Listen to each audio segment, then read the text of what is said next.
Hey, this is John from the Red Corner. And this is Daniel from the Blue Corner. And we have a very special little presentation from around the board today. That's right. There was going to be 4 of us here There today, was. but 2 of them bailed. 2 bailed because they just... They're bailers. They are bailers.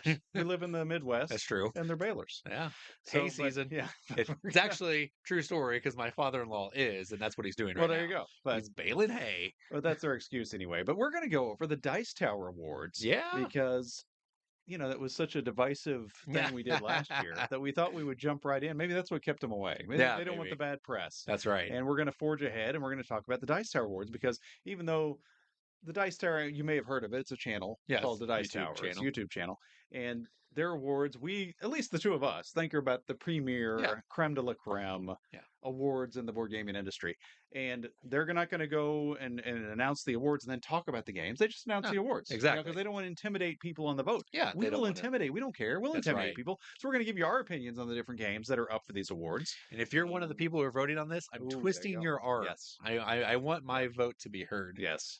Because this is our way. Because Tom, when he was on our show, pretty much said we have no shot at being. Yeah, well, he said you can apply. You can apply. You can apply. It's like I heard your guys' takes. Yes.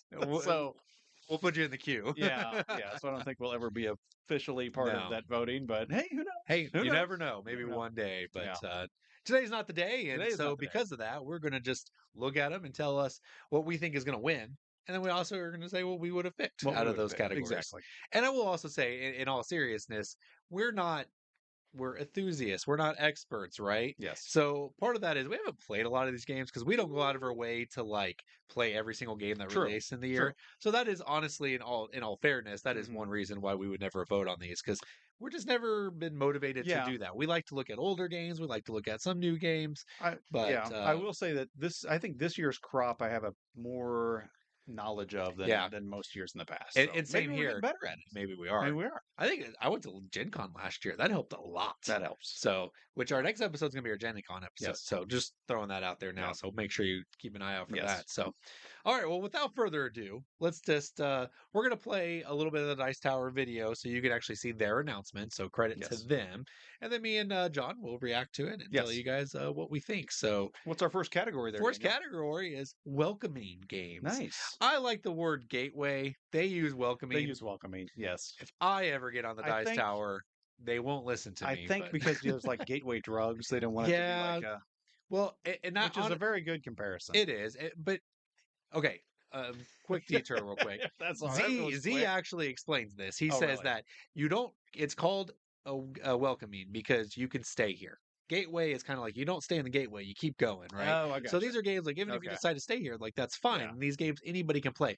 But see, why I like the category of gateway is because you all who are watching this understand there's a gateway game. There's this game that you played that you said, "Wow, what else is out there?" And it made you dig deeper. That's why I actually like the term gateway and think it's actually different than welcoming.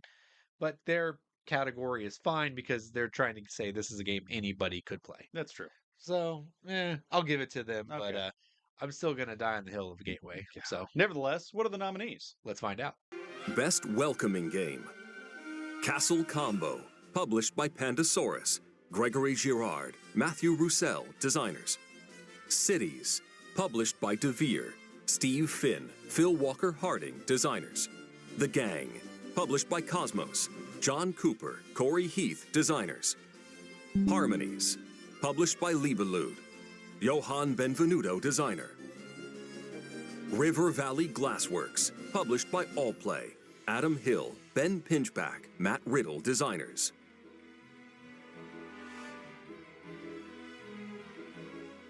So, John, what do you think of this list? There's those welcoming games.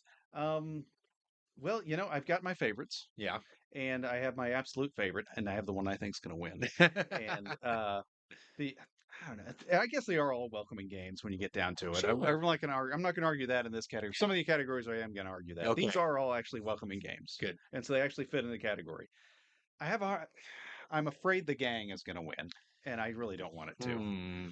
I think the Gang is getting way too much hype, way too much press, way too much buzz out there. I don't know. And is that local bias though? It might be, but I hope it is. I think I've heard it online too, though. Yeah. But see, now I have a theory, I have something called the Board Game Arena bump. Okay. And that is, I think games on Board Game Arena actually do better than ones that are not. Is the game And that is because Castle Combos is on there.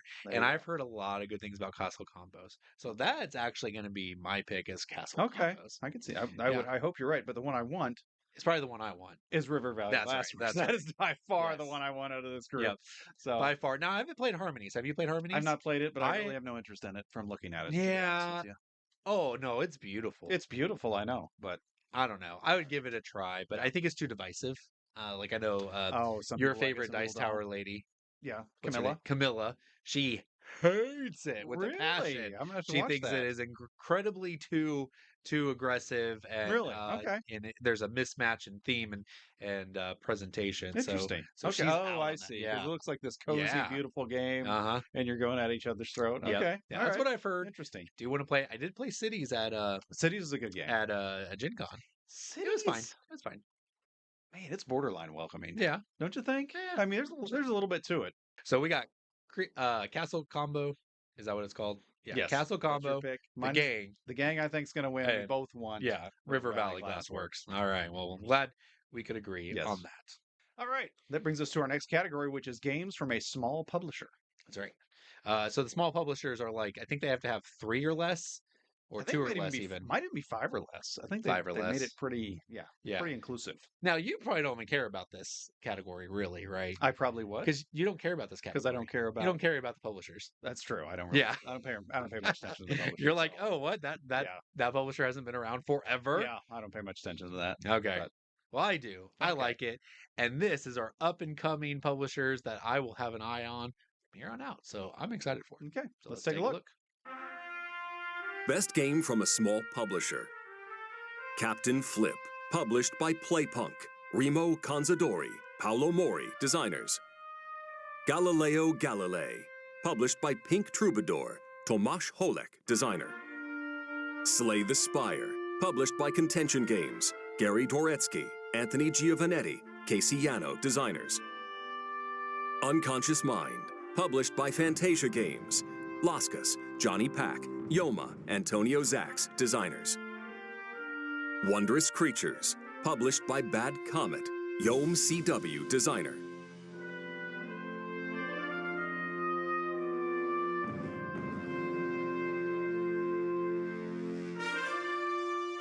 All right, there you go. John, you did it first, so I'm going to go last time. I'm going to go first this time. So my personal favorite is hands down without any type of argument, no debate. It ends here. I'm the definitive answer on this, and I'm going to bring up this game later in this whole top list as well. But today, right now, I'm picking Slay the Spire. Incredible game. And John, I know you're not a big fan of Slay the Spire. You were like, whatever, it's fine.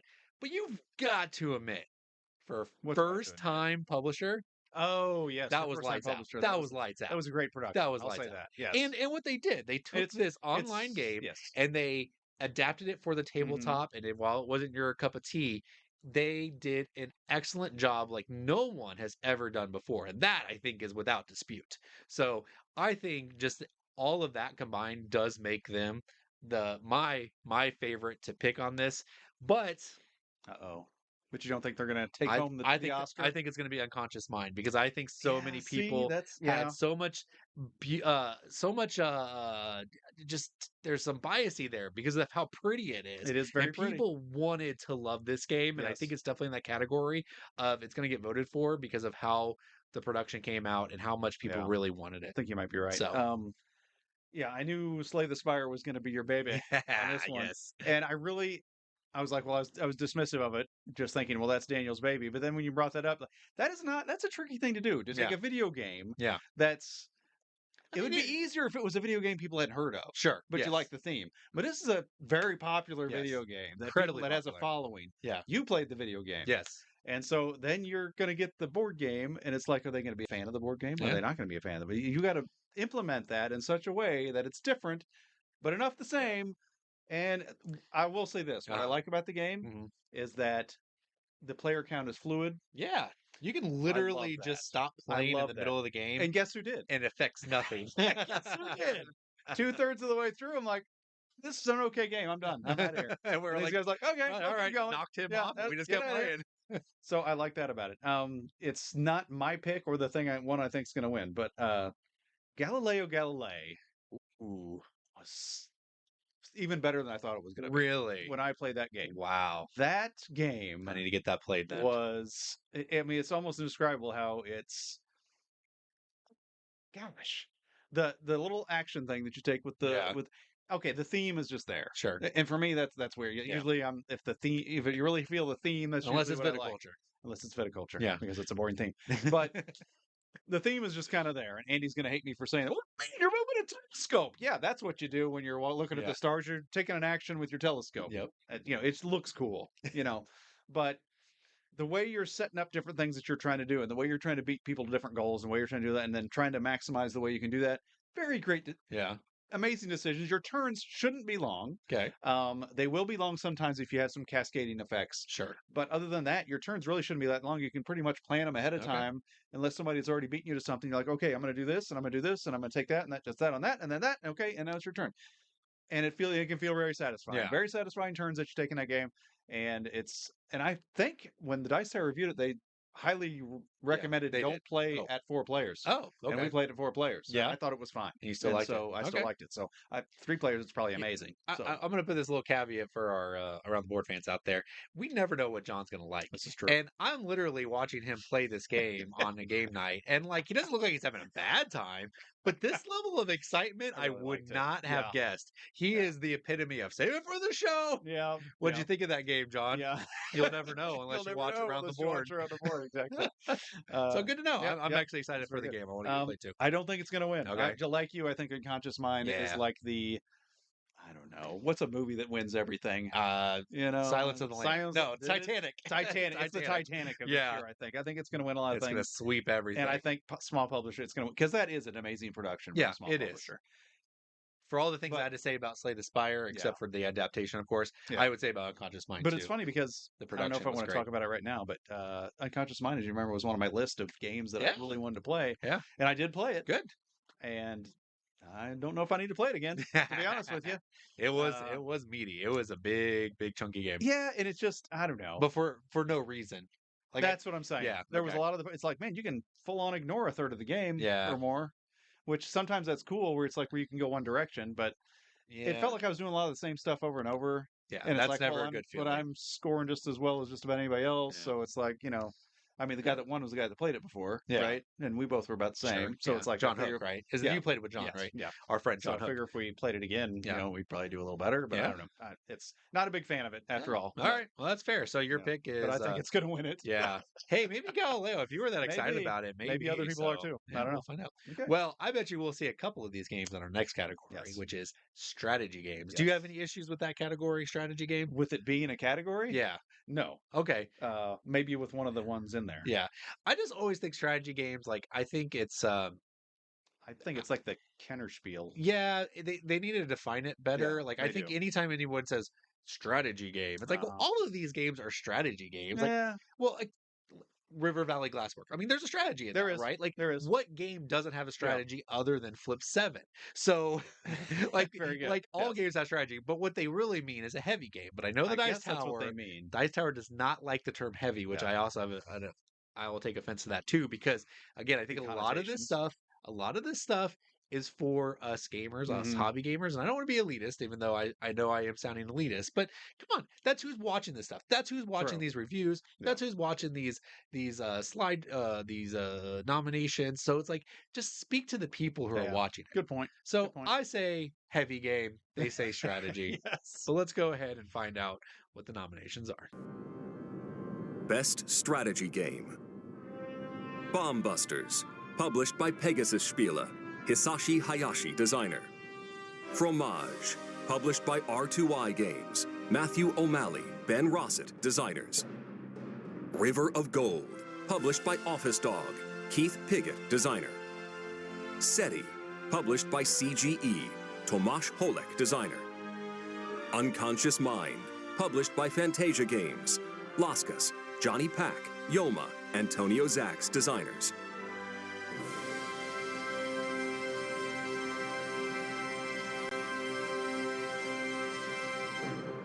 All right, so there's your nominees for There's some good games. strategic game. Sometimes they say strategy, sometimes they say strategic games, but whatever. Is Bomb Busters? Do you think that you played it? To me, it seems more like a. So there are 64 different scenarios in there. Yeah, and but I no, mean, no, trust me. Okay, I've only played the first 5, Yeah. and it starts off like very basic, which Mhm. even that is a pretty challenging.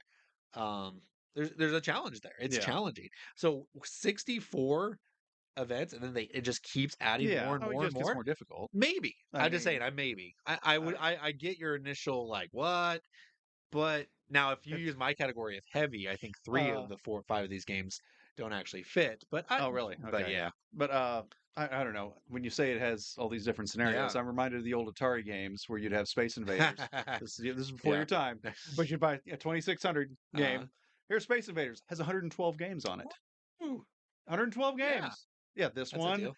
the little squigglies look like this. Yeah. This one, this is invisible. It's all the same game. Sure. Bomb Busters is all the same game. It's just going to be different Maybe. scenarios. Maybe. I mean, We'll it's see. not really, but whatever. We'll see. Even the people on the Dice Tower are like, you can just kind of pick out the 4 or 5 you like and play those. It's Okay.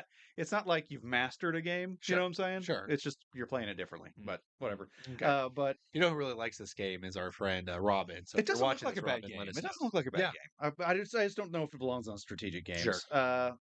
I'm surprised River of Gold was on there. Okay. Just- Yeah. That's I mean, like it is modern Monopoly. Have you heard it described as that? No, I haven't heard it described you as are. that I at think you're all. rolling a dice. Are you rolling a dice? You are. Okay. You're moving With through the much river. mitigation. Sure. Yeah. But you're Yeah. moving through the river, buying either side of the river, and landing on people. building, Yeah. building things, and if somebody else lands on that, you owe them stuff. Wow. This is modern Monopoly. That's amazing. Yeah. How have I not thought of that? I heard it from someone else. But so it's I won't very take fun. It's credit a lot for it. better than Monopoly. I'll It tell is you better that. than Monopoly. But I didn't know if it was. Let's see. Once again, since it's not heavy game, it's strategic game. Sure. Then I guess it's okay. Yeah. But yeah, I wouldn't have thought. I like River of Gold. I wouldn't have thought it would have been on there. Fromage is one that I really wish I would have played by now. Oh, you haven't played I it haven't yet? played it. Did you play it? Yeah, Oh, it's okay. Now tell us- very unique. Yes. It's probably one of the most unique games of the year. Mhm. Not to spoil the future Yeah. things here, Well, but there you go. but yeah, it's it's on the list. the board like it's actually there's kind of like a barrage like aspect to this game, except a little different because barrage is like you tie down your resources on this wheel and then you Mhm. turn it, and Yeah. then turning that wheel is Yeah. part of getting your resources back. Mhm. Well, Fromage is kind of like that too, Yeah. because when you're placing the cheese, the board rotates. Yes. and it when it's kinda- facing you, you get it back. Right? Yeah, so like you're Mhm. always deciding when to play your cheese to see, determine how quickly you Yeah. wanted to get it yeah. back. Yeah, I understand how it works. Really I just never clever, played it. really Yep. clever mechanic.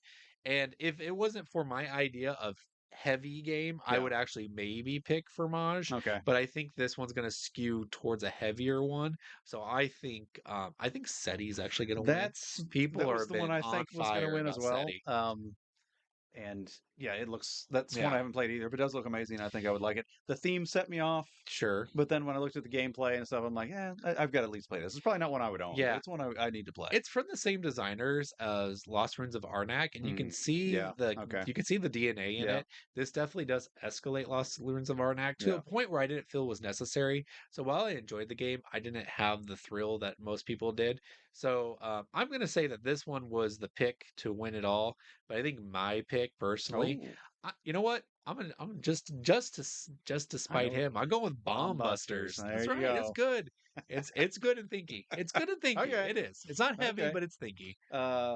Yeah, I think my pick and the actual pick are both going to be SETI. Okay. So All right. there you go. All right. So our next one is best 2-player games. 2-player game. This is a category that's really tough for me to get excited about because I don't get to play 2 players very often. Yeah, we're not going to have much to say about this. Yeah, I know. And when I do have 2 players, it's with my wife, and like she doesn't like those like just going at each other games. Yeah. So like I really do have to find like these cooperative games or some like really like really? non-aggressive head-to-head games, and those are hard to find. Yeah. So, but they always seem exciting. But let's take Maybe a look some at of those are in there. Let's see the Maybe. nominees. Best 2-player game. A Guest of Robin Hood, published by GMT Games. Robert Altbauer, Terry Leeds, Chechu Nieto, designers. Agent Avenue, published by NerdLab Games. Christian Kudal, Laura Kudal, designers. Kelp, Shark vs. Octopus, published by Wonderbow Games. Carl Robinson, designer. Lord of the Rings, Duel for Middle-earth, published by Repost Production. Antoine Boza, Bruno Catala, designers. Star Wars Unlimited, published by Fantasy Flight Games. Jim Cartwright, Tyler Parrott, Daniel Schaefer, Jeremy Zwern, designers.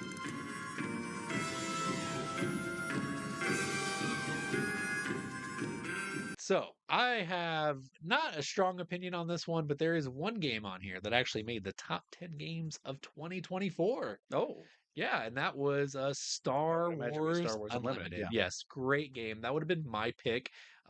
You guys, if you've been watching the show for a while, you know that I like these two-player card games. I don't get into them a lot because you got to have a whole world around it. Yeah. And if you It's a don't have that lifestyle world, game. it's hard. Yeah. But this has to be one of the funnest games I've played. But their release model was so quick. I was trying to buy things up. I outpaced Randy and Philip without even trying. They were my two guys that were going to go in with it. So I had to spiral out of control on this one. So I'm out of it, but I can appreciate the quality of this game. But I think the game that's going to win is the Seven Wonders Duel, the Ray theme. The Lord of the Rings. Lord of the Rings Duel of Middle Earth. Yeah. That's the one I think is going to win as well. The only one of these, I think I've only played one. No, I played two of these. I played the Star Wars Unlimited. It was fine. Yeah.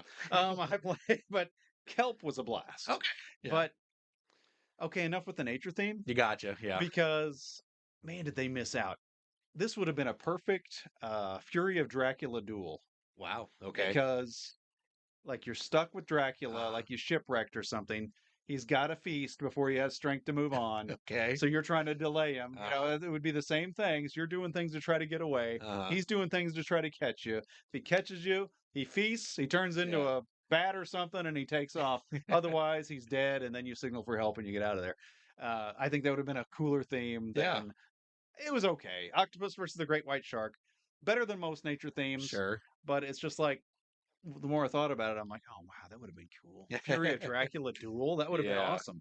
And even though as much as I liked it, and I love the production's really good too for a little two-player game like that. As much as I think Lord of the Rings duel is going to win it. I mean, with an IP like that too, and with it being a re-implementation of an awesome game. Seven Wonders Duel was on the top 30 on Board Game Geek for a while. And to take a game that's on the top 30 and make it better? Yeah.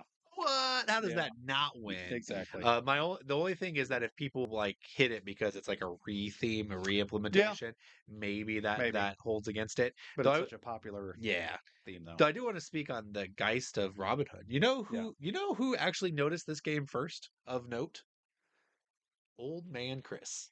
If you recall, was that on his list? I know it was on one of our Gen Con list. He put this on as a game he wanted to check out. And who would have known that Chris had his pulse on the future of this hobby? That's Chris. That's Chris. I mean, that's Chris. Always knowing what's down the road and what everyone's looking for. Yeah, I was surprised to see that on this list. I was like, hey, I knew it wasn't me, but I knew somebody had mentioned it. I remember it being Chris. That just makes it awesome. I was thinking it was Andy, but okay, that's awesome. Honestly, the amount of times I've seen this game just pop up in casual conversation, it's converted me. Okay. I actually want to play this. Yeah. It's a coin game, which is usually a big brawling, sprawling game. Exactly. Counterinsurgency. That's a coin game. It's like Root was a basic counterinsurgency game that but this one being two players, I don't know, it just feels more approachable. I might pick this one up. Okay. That's right. I thought it was Andy that picked it, but he was the one that said somebody misspelled guest. That's right. All right. What do we got up next? Up next is best solo game. Do we even want to do solo game? Yes, we do. Are you sure? Yes. Have you ever played a game solo? I want to talk about it. Okay. Well, let's take a look then, because this is going to be fun. Best solo game. Andromeda's Edge, published by Cardboard Alchemy. Luke Laurie, Maximus Laurie, designers. Draft and Write Records, published by Inside Up Games. Bruno Maciel, designer. Kingdom Legacy, published by Fricks Games. Jonathan Frixelius, designer. Primal, The Awakening, published by Reggie Games. Tommaso Mondadori, Alberto Parisi, designers. Unconscious Mind, published by Fantasia Games. Lascas, Johnny Pack, Yoma, Antonio Zax, designers.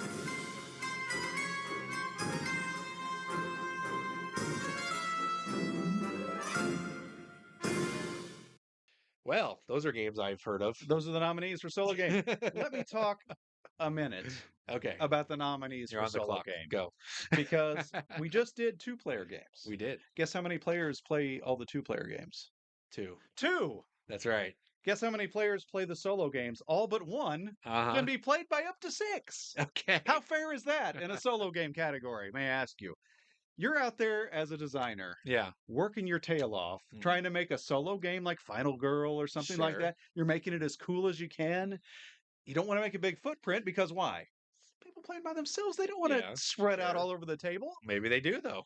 So you're thinking, I want to make the best solo game of the year. Yeah. Not thinking I'm competing with Unconscious Mind, which is some big sprawling heavy game.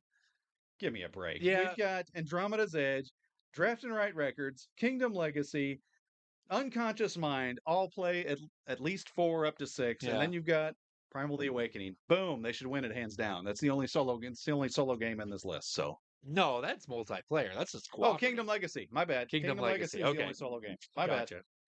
Kingdom Legacy is the only solo game in this list. So that's your pick. That's my your pick prediction. to win, and it's the one that should win. Okay.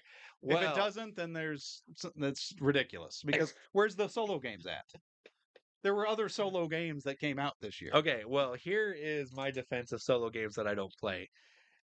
They actually design the solo game in that box. This isn't just, 2 to 5 players and then, add this when you add an extra player. It's not that. These games can often become completely different games and different feels. Here's an example. Arc Nova, love the game. It's in the top 10, maybe top 5, maybe top 3 games of all time for me. I play it solo. Oh, it's just so unsatisfying because everything I want to do is like raced against the clock, and then that solo aspect of it actually ruins it for me. But I could see someone going, no, I really like that aspect of the game, and that changes it. But my point is, the game changes. Like, it feels like a different game.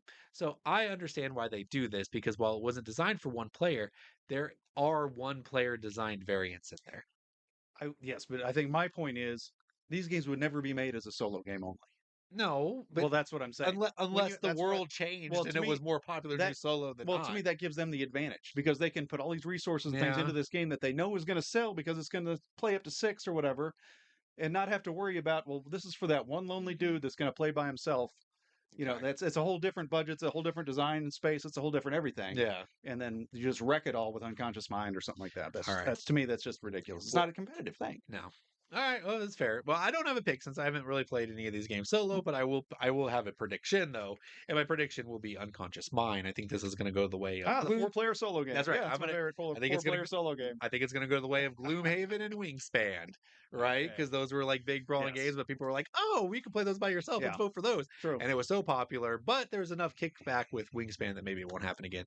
But we'll find out. That's my prediction. Unconscious Minds. But I wouldn't be surprised if Andromeda's Edge wins too, because people were super stoked about that game. People should just be person was super stoked because it's solo. All right. Well, you know what solo games are not? Never mind. I was gonna try to do a lead way to innovative games, but I got nothing. That. I'm not as clever as. What's the next category? Innovative games. Okay. I was trying to be innovative with a segment, and I failed. Wonder what the nominees are. All right, let's find out. Most Innovative Game. Bomb Busters, published by Pegasus Spiele, Hisashi Hayashi designer. The Gang, published by Cosmos, John Cooper, Corey Heath designers. Harrow County, published by Off the Page Games, Jay Cormier, Shad designers. SETI, published by CGE, Tomasz Holek designer. Xylotar, published by Bezier Games, Christopher Ray designer.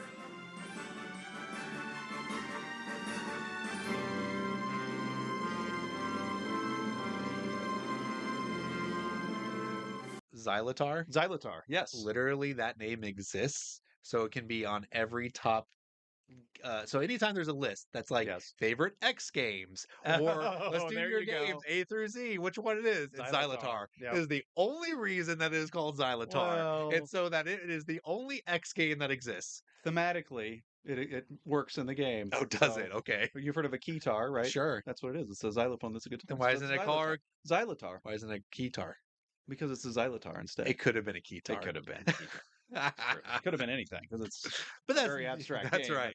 It was innovative. Trick Taker that you like. Was it? Yes, it's Trick Taker. You know that? Yes. Trick taking can't be on any game. It's the same thing redone. That's why the game is garbage. That's what makes me think list. it shouldn't win it is pretty innovative the way you do it. Okay. But it's still just a trick taker at heart. That's what makes me think it shouldn't win. SETI, I don't know is it really groundbreaking? So what's cool about SETI, and this is why I think it's going to be my pick, and it's also the thing that I think is going to win, unless it's the gang, which it could be the gang. I'm going to go with SETI. I'm going to be firm and say SETI. Halfway, there's like a quarter way point where you explore outer space. Oh, that's and then you get the alien. And you get a random faction that comes and actually affects the game. Yeah. And then it happens again. So it's you're just playing like this normal resource gathering game, getting cards, and then all of a sudden an alien shows up and completely throws a wrench in the game, and you have to readapt. You get new stuff from it. I would say that's pretty cool. Yeah, I would say it's cool. Yeah. It was cool. I mean, at least belongs in the category. Yeah. You know which one that really got my piqued my interest? What's that? Is Harrow County. Okay. When I saw it as games coming out this year, I thought it looked really good. Okay. It's just that it's about a series of graphic novels that I have not read and will probably never read, about some gothic, horror stuff. I'm liking this better already, actually. Man, it really looks cool. Yeah. I mean, the components are awesome. The game looks like it's fun to play, but it just seems like you're going to get the most out of it if you really know the story behind the story and all that. The art in it is great. Yeah. I really would like to see it win, just because it is a different kind of a game, and the way it plays and just the theme and everything is kind of cool. May not be my thing, but I would like to see that win just because of that. Okay. The gang, I mean, it's another one of those games that's like the Mind. Yeah. I mean, is that really? I mean, it's just the Mind with poker. Yeah. To me, I don't know. And it might be fun enough, but is it that really that innovative compared to these other ones? No. So yeah, I would. Harrow County is the one I want to win. SETI will probably win because I think it's going to be another one of those avalanches that a lot of people are for SETI for different things. Yep, I agree. Can I dogpile on the gang about how bad it is? Okay, so again, loved playing it. Not a sponsor. Loved playing the gang, so much fun, but I didn't like the game itself. Yeah, because somebody said it recently. They're like, statistically, when you play poker, the best hand never wins. Oh yeah. It's always like a mid hand, because it's whoever's the most bold, who's ever the most brazen, whoever can do the best bluff. Like, that's the person who tends to win. And this game just spits in that, because it's like, if you have a horrible hand, you're playing it till the end, and then at the end you're like, great hand. Yeah. It's stupid. It's too. Anyways, that's not what we're here for. That's not what we're here for. SETI's my prediction and my choices. Oh really? Okay. Yeah. Cool. All right, so let's move on to the other category that we don't really care much about. Co-op games. Co-op games. Though I do have a good. I have feelings on this one. Though, I know you do. Let's find out. Best Cooperative Game. Bomb Busters. Published by Pegasus Spiele. Hisashi Hayashi designer. The Gang. Published by Cosmos. John Cooper, Corey Heath designers. Leviathan Wilds. Published by Mooncrab Games, Justin Campanian designer. The Mandalorian Adventures, published by Unexpected Games, Corey Konecka, Josh Bepler designers. Primal: The Awakening, published by Reggie Games, Tommaso Mondadori, Alberto Parisi designers.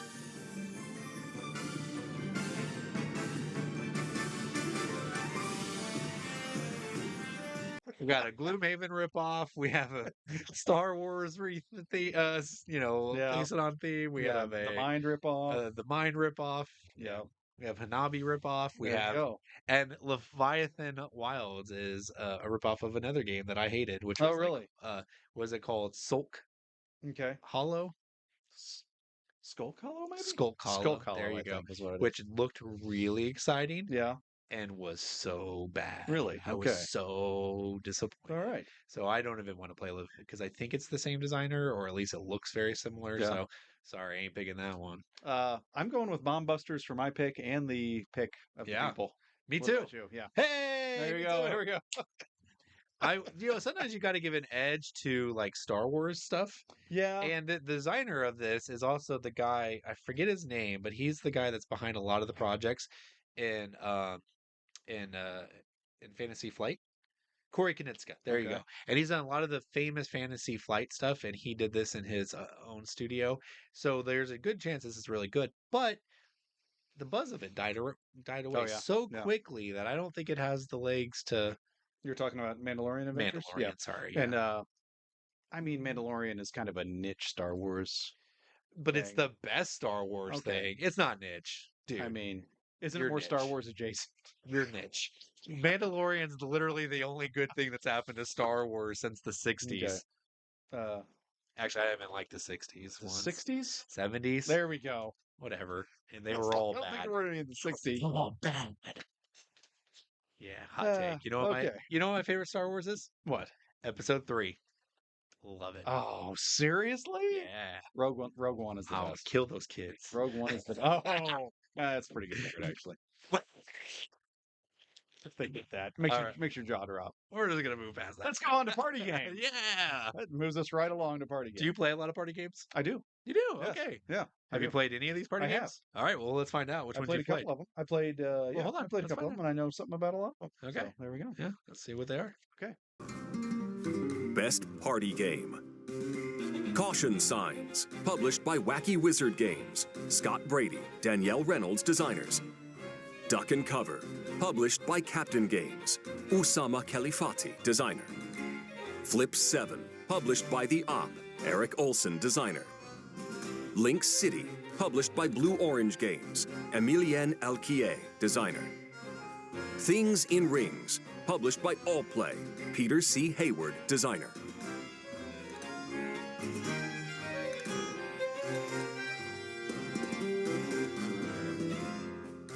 There they were. Yep. I played 2 of them. That's them. One of them. You know which one we ain't picking. We're gonna flip 7. Blech. Yeah. Actually, that's probably my pick to win. It probably Yeah, is. probably gonna win. Except But it's not for my pick. Things and Rings could, because this game I played it. It was Yeah, fine. same. I didn't think it was too impressive. Kind of bored me a little bit. It didn't feel like a game. Definitely an activity type thing. Gotcha. But people like this is just keep going up and up and up. And I've been watching videos. Okay. People at cons and they're like, "Oh yeah, Things and Rings is Yeah. really cool." It was different. It was kind yeah. of cool. Yeah. Where you're trying, you can, what do they call it? A Venn diagram? Yeah, Where it has the circles and you're trying to figure out where everything fits in it. And you have different things and you're putting them in there. And if you get it right, you win. You might have a completely different idea what the Venn diagram means. Yeah. But so then afterwards you say, well, does it mean this? And like, sometimes you're going to be right, sometimes you're not. But if you got them in there right, you win. So yeah, it's a different kind of game. That's what I liked about it. Well, but it's not that different because if you ever played the game, I think they call it. They may call it spoons. It's not spoons. It's so the idea is like you're in a group of people and you're sitting around and there's a rule that they are following and that person goes, John, you're following the rule and you're trying to figure out what it is. Yeah. It's that. Yeah. That's what this game is, and that's why I was like, it's fine. It's a fun activity. Yeah. But the escalation of excitement for it has been surprising. But I think well, Flip 7's going to win, unfortunately. Once again, though, Things and Rings could surprise us. Once again, though, I think we need to figure out what a party game is because Duck and Cover is not a party game. Oh yeah, Duck and Cover is Uno. I mean, if Uno's a party game, is Uno a party game?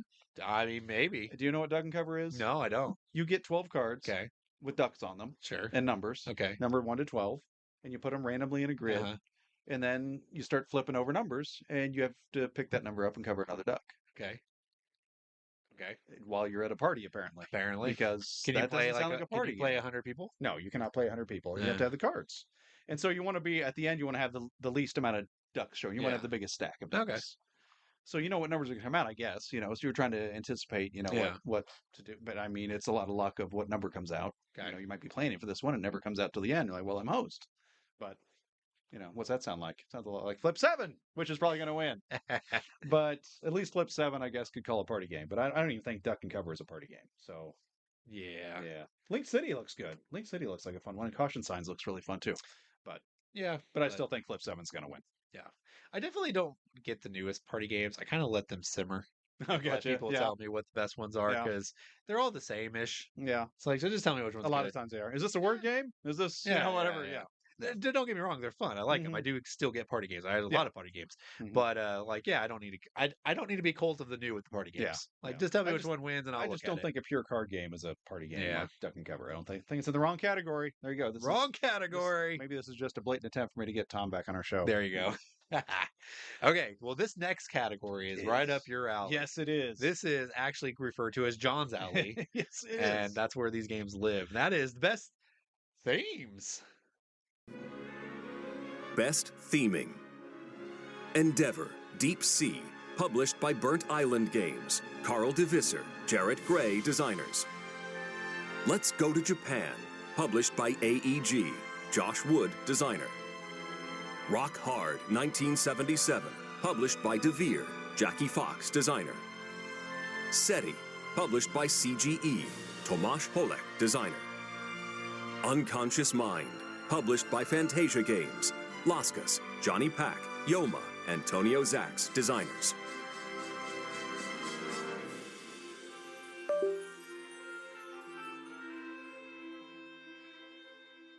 I'm interested to hear what Mr. Theme himself says. Well, now, I want to say this real quick. So Yeah. John is theme. That's what we always Yes. say. But you might be thinking, Daniel, your theme. Only if it's Marvel. That's the only theme that I really care about. Everything else is whatever. But if you rethemed every one of these games to Marvel, top Then you'd be 10 all over it. list tomorrow. There you go. Otherwise, I don't care what the theme is. I have a hard time believing anything has a better theme implementation than Rock Hard I knew you were gonna say that. 1977. That Yep. just because it's one of my favorite games of the year. Also, just because it gives me that, I think I might have said on the show one time, gives me that Godfather, the Mhm. Corleone's Empire Yeah. theme or feeling, because while you do have Euro elements that you're playing with, it all feels like you're doing what you're doing. And the reason, when you do what you do, it makes sense thematically. It affects things the right way. When I take So, drugs, I get When I better. take drugs, I get better. When I sleep in, I'm Sorry, candy. When you take candy, you get more energy. But so I just think, man, it's just thematically, I think it just carries the torch. I think, but I don't think it'll win. Endeavor Deep Sea will win it, I think. Oh, I hope not. I actually really like Endeavor Deep Sea, Yeah. but I don't think it thematically, carries the theme well enough. I mean, if the theme is just going in the water, yeah, nailed it. Yeah. Okay. I definitely feel like I'm going in water. Yeah. Like, Okay. So which one do you think will? well, I think Let's Go to Japan has a good shot, but I actually think Yeah. Rock Hard will win as well, and I Okay. think largely because people want to see Jackie Fox, Yeah. Accept the award. Jackie Fox accept the award. That's Ooh, right. There we go. This is the opportunity. I don't know. They really want to do that? Yeah, I don't know. Maybe. I don't know. I think Unconscious Mind, because this is the other thing about Dice Tower Award. They do a good job at, I know we said the SETI effect, the Unconscious Mind effect. Yeah. They actually do a really good job at kind of spreading it out. And I don't think they do it on purpose either. I think they try to purposefully be like, okay, let's just not default to SETI because it's my favorite game. Yeah. Like, which one actually has a really solid theme? Yeah. And I think Rock Hard does it. SETI could, because it has that space exploration, and once you explore, you actually find intelligent life, which is like, whoa. Unconscious Minds, it feels too abstract. I just like, hope I it get doesn't it, win but it's because still abstract. Rock Hard. Again, like I said about Galilei, all the implements are there for it to be thematic. Yeah, but it just doesn't feel thematic at all. Yeah. But I mean, it should. Yeah, and that's what drew me Mind to it in the first. That's what I mean. That's what drew to me in the first place. Yeah, is like, I don't feel like I'm in a dreamland. I don't feel like I'm a psychiatrist. I don't feel like any of that. I don't know what I feel like. I don't doing, really except building cards. And although I do have to go to therapy now, so there you maybe go. Maybe that worked. But Let's Go to Japan is also a good chance that that could win too. Yeah, it might get some love. Yeah, it might get some love. But both for me is Rock Hard. Okay, cool. I hope you're right. Yeah. All right. So now the category that John just loves so much. I don't know if John. I've dropped a few names of designers. I don't think he's known a single one I've said, especially Corey Knitska. I can't say. No, I know the big ones. Once upon a time, I went to a convention and it had a tag that said, "I can't say names." Yeah. And I was like, that was the best ribbon in the world for me.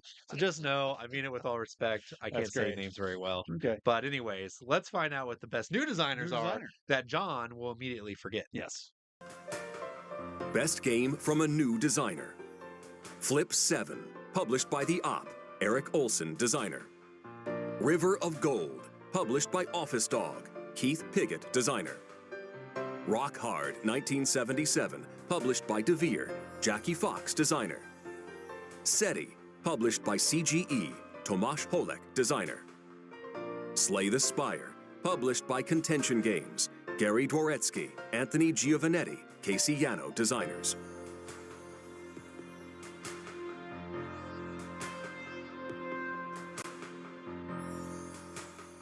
I think once again, my pick and the pick that's going to happen are going to be it because, like you were saying, everybody wants to see Miss Fox go up there and accept the award. a rock star that made her own board game, That's and it's pretty an cool. amazing game. That's pretty cool. And that's hard to believe that that's not going to win best new designer, in my opinion. It's my pick too, but I could see that. Are you hoping for Slay the Spire? But So, okay, I think my pick, because of how good the game is Slay the Spire. But I think that the pick for the people will be Rock Hard, and I think Slay the Spire won't actually make it because there's a little bit of caveat there.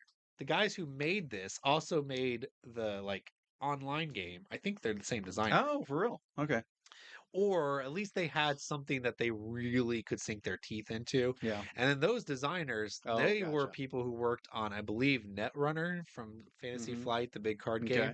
So there's a lot of pedigree there. So while they are new designers, I still feel like they had a lot of, that would be like calling I don't know, Brad Pitt a great first time director. Sure, he might, I don't know if he's ever directed. I'm just thinking of somebody famous that's popular, but it's like if he's a director and he did a good movie, you'd be like, oh, I mean, it seems legit. I mean, he's been in Hollywood forever. Yeah. I kind of feel like that's what Slay the Spire is. So yeah, Rock Hard I think is probably the best. And I swear if Flip 7 wins, I will find Tom Vassell and be like, "You have got to put your foot down. I know you don't vote on these, but stuff like that can't happen." Yeah. No, I wouldn't do that. Actually, I might. I mean, yeah. It sure sticks out in that group. It does. Man. Okay. Yeah. Okay. Right, I hope you're right. Rock Hard. All right, next one. Now, this one, both of us can appreciate. I like right? this one. Yes. No, and I also like this next one because you don't even have to play the game. You just have to look at the pictures. Yeah, exactly. And everybody can look at pictures. So let's take a look at the best artwork. Best artwork. Best artwork. Explorers of Navoria, published by Killing Board Games. Meng Chun Lin, art. Harmonies, published by Libellude. Meva de Silva, art. River of Gold, published by Office Dog, Francesca Berold, art. Rock Hard, 1977, published by DeVere, Jennifer Giner, art. Unconscious Mind, published by Fantasia Games, Andrew Bosley, Vincent Dutré, art.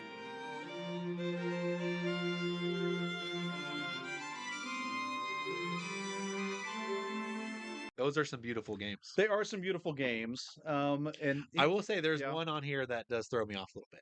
One is not like the other. Can you guess? Is it Explorers of Navoria? No, it's Rock Hard. Oh, okay. I mean, it's fine. Don't get me wrong. Yeah. Every board game nowadays has beautiful art, so don't get me wrong. But compared to River of Gold, Unconscious Minds, Harmonies, it's like, oh, dude, that's just, it's kind of basic. Kind of what I was thinking. Yeah, was that I did well. Not that it didn't belong, but that I don't think it has a chance of winning. No. And to me, I mean, I don't know.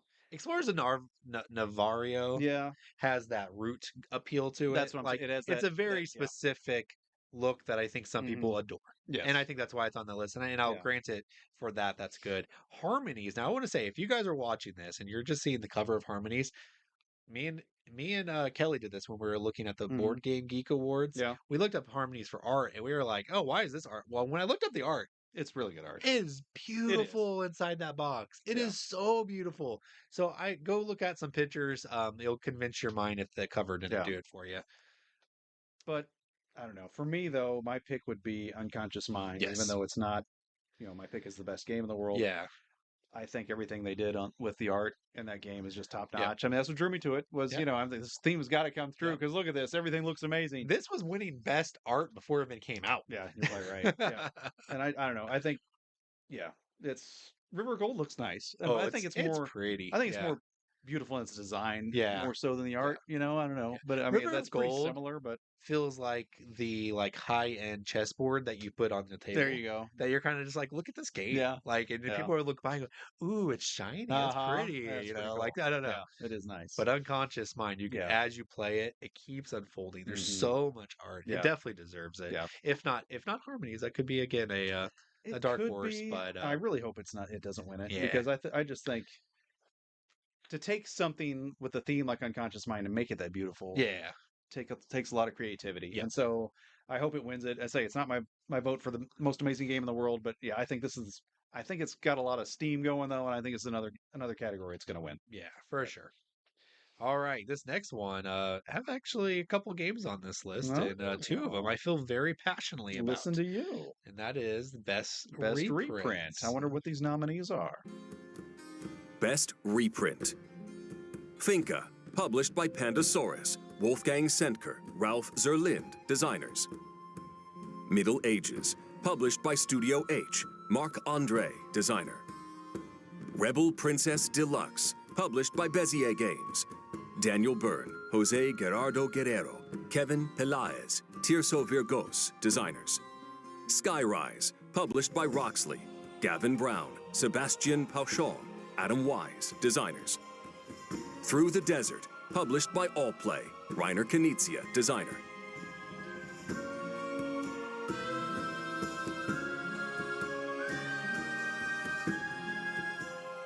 So I've heard a lot of buzz about Rebel Princesses recently. Did Kelly bring this up in a show? No, that's the Crown of Hearts that she likes a lot. Are you sure? Maybe she brought this up. Maybe. I thought she brought this up in a show one time. She might have. But I mean, it looks like a Kelly game. Yes, it does. Girly. Middle Ages is one that I've been interested in. That one looks really good. You know, I said I played Cities at Gen Con. It could have been Middle Ages. Oh, you think so? I'm not sure which one I played. Cities is the one where you're like taking pictures, and you have to pick a new goal that you're going to fulfill each round. It's like a drafting game. You're drafting all the way. Okay. It wasn't Cities. It was Middle Ages. Okay. It was good. It was fun. I played it with our friend Ken O'Connor. So yeah, those aren't my picks. No, I mean my Skyrise is going to be my pick. But are you?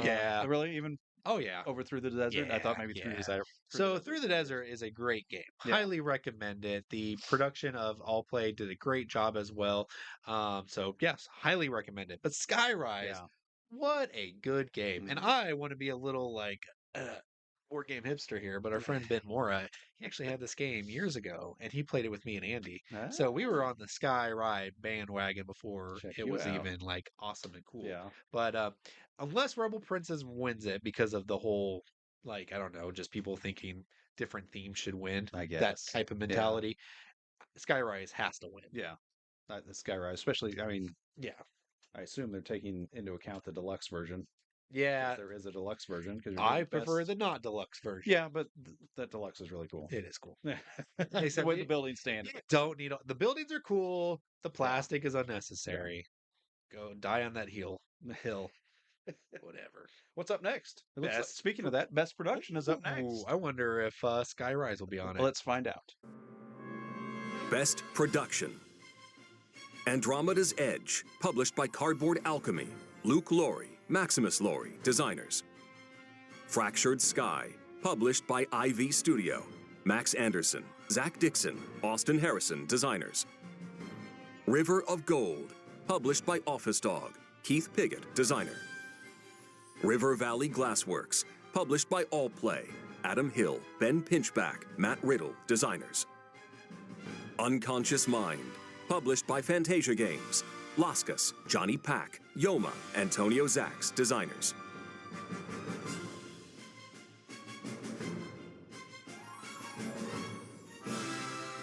Skyrise was not on it. It was not. But there are some good games on here. The ones that I'm not... Okay, this is going to be my first complaint about one of my games. No Slay the Spire. No shout out for Slay the Spire for Best Production. What do they produce that should make it on the show? Well, those on the list. Quality sleeves. Seriously? Sorry, did I say that without? Sorry, those sleeves are garbage. No, okay. You know what? This wasn't a joke. Okay. Then I made the joke, and then I go, okay, actually, that's it right there. Those sleeves were garbage. Otherwise, it would have been great. No, the insert was perfect. The neoprene mats were great. Everything, how it tucks into the box is perfect. Just everything about this game is exactly what you would want. Even the sleeves initially were like, wow, this is so cool. And the sleeves are ripping off. Oh, really? Re-sleeve them all. Oh. Yeah, it's garbage. I guess I played them with the original sleeves. Yes, before they. Okay. But anyways, that's neither here nor there. That one didn't get nominated. I think it was an oversight, but maybe it deserved it because of the angry sleeving community, which I was a part of. And the game required sleeves. Sorry, it's not about this game. So let's look at the ones that are here. Take this away, John, before I start ranting more. Well, when it comes to best production, it's another one where I would like River Valley Glassworks to win. Yeah. But I don't know how they do this. Are they taking into account the most deluxe of every? I think so, especially for the best production. That's what I'm right? saying. If you're doing best production, these games for best production, I think it's just going to be another one where that steamroller keeps on going, and Unconscious Mind takes this one as well. Yeah. I think because there's no reason not to vote for it. I mean, people like the game, and people it's winning so many other things. Andromeda's Edge could win. Could edge it out. It could edge it out. I see. I'm actually going to give it to Andromeda's Edge. We'll see who's right then. I mean, that's my pick, and that's what I think is going to win is Unconscious Mind. I'm going all over the place. Yeah. River Valley's my River pick. Valley is that could, I guess. I don't know. Listen, it all fits in the box, even the mat. Wow, it's acrylic tiles. Fits in that box. It does though. The acrylic tiles, actually, the tiles, and the glass cubes, and it's so pretty every time it's out. It's like, oh, look at this, it's so good. Yeah. So now River Valley is my pick. Okay, my pick. But Andromeda's Edge is going to win. Okay, and I'd say Unconscious Mind will win. It's a good guess, but I think they got rid of the best miniature, so I do think that's interesting. So back in the day, that was before category? production. Yeah, before production was like this big thing. They would do best miniatures, but then best production became just best miniatures. So this is the first. Could this be the first year where miniatures are not highly involved in the production of any of these games except for Andromeda's Edge, and also that is why I think it's going to win. I think people are going to be like, "This is the I want my minis. Miniatures." That's right. I want my minis. Cool minis. That could be it. They need it. All right, that brings us to the game of the year. Is that right, or did I miss one? No, that brings us to the game of the year. Let's see who the nominees are. My favorite game is on this. I bet it is. I bet just about everybody's is because there's a lot of them up there. At the beginning we don't have the show where I said I have things to talk about. Yeah. Is this where it is? We're waiting until the end? Is where it is. Let's see the nominees. Game of the Year. Andromeda's Edge, published by Cardboard Alchemy, Luke Laurie, Maximus Laurie designers. Bomb Busters, published by Pegasus Spiele, Hisashi Hayashi designer. Fromage, published by R2I Games, Matthew O'Malley, Ben Rossett designers. Harmonies, published by Liebelude, Johann Benvenuto, designer. Lord of the Rings, Duel for Middle-earth, published by Repos Production, Antoine Boza, Bruno Catala, designers. River of Gold, published by Office Dog, Keith Piggott, designer. River Valley Glassworks, published by Allplay, Adam Hill, Ben Pinchback, Matt Riddle, designers. Rock Hard, 1977, published by DeVere, Jackie Fox, designer. SETI, published by CGE, Tomasz Holek, designer. Unconscious Mind, published by Fantasia Games, Laskas, Johnny Pack, Yoma, Antonio Zacks, designers.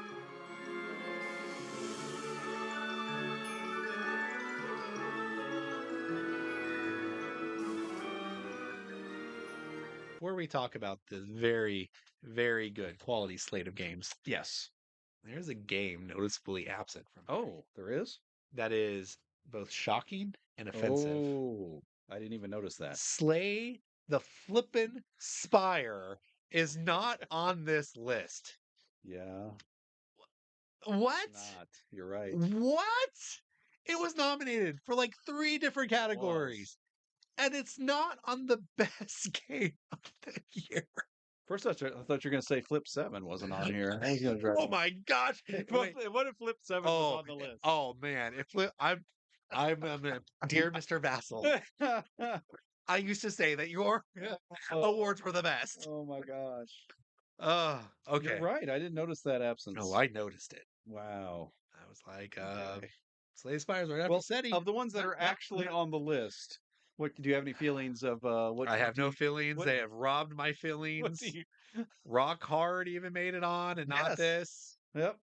Harmonies. How many times is Harmonies? How many times is Harmonies on this list?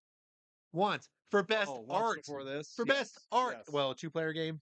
Was it on 2 players? Doesn't matter. Is it a 2-player game? No, it's not on 2-player. I'm 2. Just you go. Okay, you're done. All right. I don't know what to say. A great list of games for Game of the Year. I don't know if they could have curated this list any better. And so asterisk list. I mean, I gotta admit, I'm watching this going like they forgot it. They just forgot it, right? I just assumed it was on there. I didn't even pay attention to the Exactly. list. I was just like, I mean, I even wrote the Oh. list and I just assumed it was on there because yes, it's on there. It's on so many different categories. That is amazing. So, game of the year of the ones that are actually nominated. Uh, is Unconscious Mind gonna just keep rolling through this? I have a hard time believing SETI. it's gonna be. You think it's gonna be SETI? It's That was SETI. the two I was trying to go back and Yeah, forth with. Unconscious Mind has the really exciting art to it, Yeah. which takes it a long way. I think you're right. I But think SETI's gonna SETI be the one has that's the gonna take it. excitement for Yeah. it. People are exhilarated. People are through the roof for I this. almost picked it up today. Yeah. Did you really? I almost did. Oh, that would have been cool. Yeah. Yeah. I mean, my pick is Rock Hard, but it's not gonna win it. That's my favorite game. No. I think that's what I said in our 2020 best of 2024 show. Honestly, I do. Rock Hard I think Rock Hard and Harmonies takes the bottom two on this, unfortunately. Wow. And maybe River of Gold. I was gonna say, Dude, River of Gold is better than Slay the Spire? in my opinion, yes. Oh, your opinion is Way better. garbage. Way better. Oh, gosh. Okay, well, what would my pick actually be on this list? That's what I'm wondering. I mean, this is the thing. Based on what I'm seeing here, it has to be River Valley Glassworks. Oh, really? But Okay. even that is like pales in comparison to Slay the Spire. Really? Maybe Bomb Busters. I need to play it more. That's where I thought you would say. I thought you would say Bomb Busters. Yeah, no, it's exciting. The hype is real, guys. If you like deduction games, not social deduction, just deduction games. Deduction. Along the lines of Hanami, but take Hanami and just gamify it and ramp it up to a very to 11. To 11. Okay. Then give Bomb Busters a chance, and also 64 different scenarios. Yeah, sure, the game doesn't change. Play 64 different scenarios. Robin did. Okay, sir. Really? Robin Dashalino did. That's right. A friend of ours. So yeah, Bomb Busters, but yeah, SETI's taking it. I think it's pretty obvious too. Yeah, I think you're right. There's a top three. There's Adronymous Edge, SETI, and Unconscious Mind. I think Conscious Mind's too heavy and too hard for too many people. I think SETI is a sweet spot, just like Lost Ruins of Arnak was. It plays simply, plays intuitively, but it has this big presence, and heck, it was kind of unique as well. So it just has a lot of going for it. Adronymous Edge, I've heard great things about it, but it's essentially a remake of what is it called? It's not Everdale, but it sounds Elders of the Younger. Oh gosh, I'm about to look it up. Could it be Dwellings of Elverdale? Yeah, it's like I had it at the top of my head there. Yeah. It's a re-implementation of that game. So while very excited, people like it. It feels more like a retheme than it does an actual fresh game. I could be wrong. I never play it, but who is it that likes that game a lot on the Dice Tower? Oh, on the Dice Tower? Yes. I think Delicio? Yes, Delicio. Yeah, that's who likes it. Yep. Though our friends, Topher and Scott Morris from Lucky Duck Game, name drop, they really liked Adronymous Edge. They really were cool tweeting about it and stuff. Not my kind of game, but I would be excited. So and they're pretty in the know in the industry, so I wouldn't be surprised if that's why I'm thinking that one's up there. But we never know what number 2 and 3 is. That's true. Yeah. I don't know. Me predicting number 2 and 3 is really helping, but not SETI. And then my pick is River Valley Last Work is the one that you want? Sure. Okay. Sure. By default, yeah. Well, you know what? That brings us to the Hall of Fame games that are going in this year. Let's see the 2 games going into the Hall of Fame. We are going to have a greater conversation about the Hall of Fame games on the show. On the show, on an episode. Like we have to because it's newsworthy. It is. I always got to say, and I also wanted to hear the other 2 losers what their takes are because I actually think they're pretty good this year. Okay, cool. Right? Yeah. Let's take a look. Okay. All right. So, yes. What do you think? I never know where they're going to go with these Hall of Fame games. Yeah. And then when I hear them, usually there's a visceral reaction. Yeah. And then there's I can see what they're doing. Still not convinced on Lords of the Waterdeep from last year. Oh, is that right? Still not convinced. Okay. Yeah. Patchwork, did that pretty much jump? I mean, not only did it start the 2-player game thing, did it also get the whole polyomino thing going too? So I mean, that's been 2 things that have just been. Then everything was dual, and everything was polyomino, and it's like so you kind of. Yeah, and it was give it its due. I from think. the designer Uwe Rosenberg, who wasn't known for games like this. Yeah, exactly. And now his career, I think he's almost known for more of these games than he is for Agricola so there you go. and Caverna. So he obviously did something there. Yeah, exactly. So, yeah, and then, man, this thing shot up. I think this could have been the first two-player only game in the top 100 at Probably. Board Game Geek when it Yeah. hit there, and it was definitely one of those games where people were like, "Hey, name the highest rating two-player game," and Yeah. no one would ever think about this Yeah. game, Yeah. and everyone was shocked to find out. I think it like immediately landed in the 40s. Yeah. And this brought couples into the hobby. Yes, This definitely. brings people who were just casuals into the hobby. Like this is a gateway game. Yeah. Oh, definitely. People, two players playing this, Yes. going, "Whoa, what did Yeah. I just play? That was Yeah. really cool." And then So the different themes of totally it worth really helped too. Well, sure. And they changed the game a Yeah, little bit okay. with the themes I never too. played the other Yeah, themes. but I was fine with it. I actually liked it a lot. I played it with my wife. She wasn't a big fan, so I got rid of it. okay. Well, that's the whole But point of having I it. know Yeah, exactly. okay. So, so no, good pick. Then there's your favorite game, Splendor, is the other I one. love Splendor, one of my top 10 games of all time. No, not really, but I get grief for this. It's actually not a bad game at all. And I have acknowledged many times that my dislike of this game comes from my inability to play it well. Oh, okay. Yeah, So you don't play it well. No, I've played this game like 25 times. Okay. And I'm like, I don't think I've ever won. I get beat by children. I get beat by old ladies. Like nothing I do, I wrap my head around this game to win. Okay. And because of that, I'm done with it. But it's a great game. It's I mean, I assume it's on the list because of what it did to grow the hobby. Sure, yeah. Because I mean, Splendor went everywhere, and it wasn't just hobby games, like you say. Then it's in Walmart, it's in Target, it's all that, and it's all these people are like, "What? Let me try this game," and then next thing you know, they're trying other games, and they got a Marvel rethemed. And they got a Marvel retheme. So I mean, that's got to put it on your list. Yeah, there you go. That makes it worthy, Hall of Fame worthy. It's like a whole point higher because of that. I haven't looked at other games that have come out in the last 10 to 12 years to compare. Well, let's take a moment. But maybe we'll do that on a show, or you want to do it we'll see. I do want to say one other thing about Splendor, though, and that is this firmly belongs in the category of Carcassonne, Ticket to Ride, Catan. Yeah. Not necessarily. No. You know what? I know people who this is the game they only play this game to this day.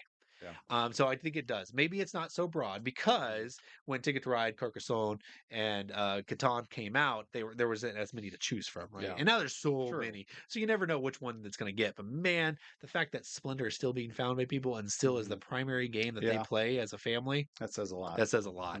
Well, we're going to take a look at a few 2014 games right now, and see if anything sticks out to us. I know Orleans is rated higher, but definitely doesn't have the impact that these games. No, did. I wouldn't say so. No, Five Tribes, also a good kind of not like Gateway Plus game, but while it still has legs, not quite like those other two. I guess. Yeah.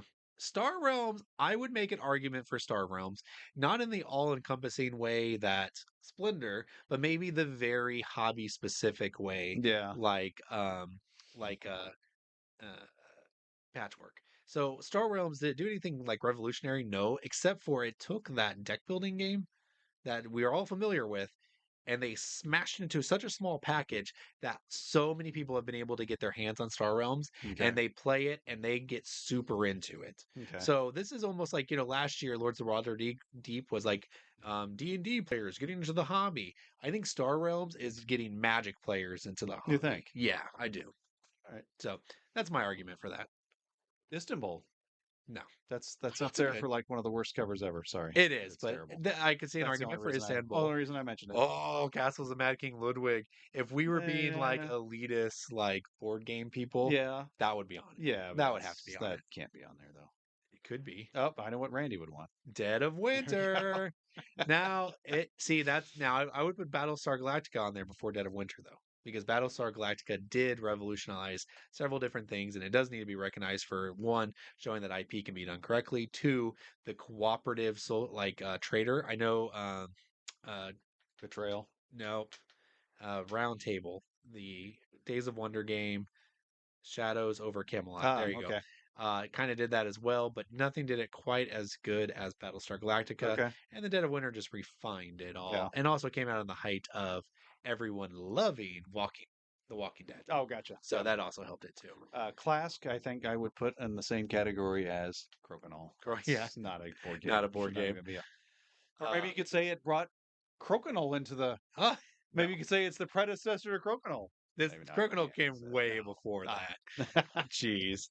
Onitama, there could be a case. Yeah. Actually, Deception Murder in Hong Kong. I'm not surprised because the Dice Tower also like loves Deception Murder in Hong Kong. That's a good game. So I'm kind of surprised they overlooked that one, but maybe it comes. Maybe it'll still happen. Maybe it comes later.